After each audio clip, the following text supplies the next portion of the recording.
Арқандаулы жылқылар.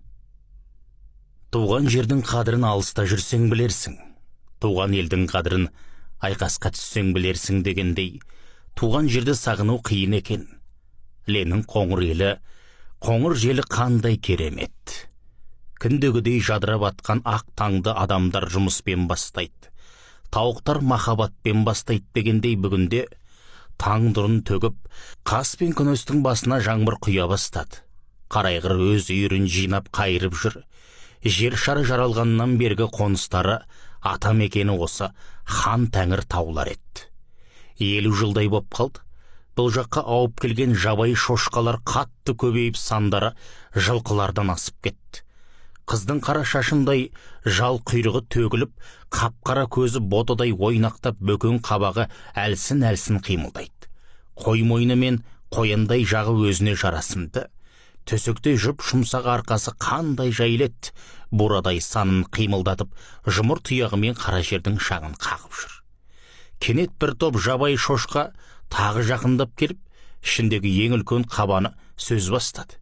«Әй, өнер білімге қызықпайтын жабайылар, аңырап ән салып, халал өсек айтып, бір-біріңді жамандап жүре бермей, бұл жерден кетіңдер» деді, бұйрық беріп тұрғандай. Қарайғыр үйірін бір айналып шықты да, кектене бір қарап, «Жерімізді де, жанымызды да алып жатсыңдар, жетпей ме сол?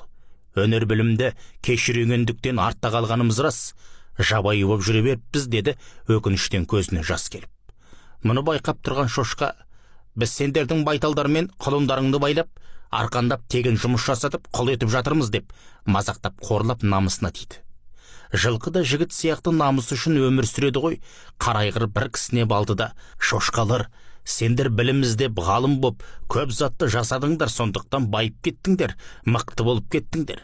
Біздің кедей болып сендерден жеңіліп жүргеніміз, білім іздемегенімізден, бірақ ұрпақтарымыз оқып, білімді болып, ғалым болып сендерден асып кететін күн туар. Біздің білімі жоқ, ұяты жоқ ұрғашы байталдарымыз байлықтарыңа қызығып сендерге тиіп жатыр. Намысы жоқ құнандарымыз шошқаның ұрғашыларын алып жатыр. Енді кетпесек, тұқымымыз тұздай құрайтын болды». Қарайғырдың «кетеміз» деген сөзі шошқаларға майдай жақты. «Кетіңдер, тез кетіңдер. Білімсіз ел жерінен айырылады, білімсіз ер өзінен айырылады» деген мақал сендерге арналған. Қарайғыр туған жерін қимай біраз тұрды да, «Қайран үле, хош бол үле. Ал шошқалар, іле сендерге аманат болсын. Жетісу жер жәннаты, іле соның бір қанаты» деген. Жер шарында іледей сұлу көркем жер жоқ. Асқартау, асау өзен, бітік орман, осындай көркем табиғаты бар жерді құртпаңдар. Кейін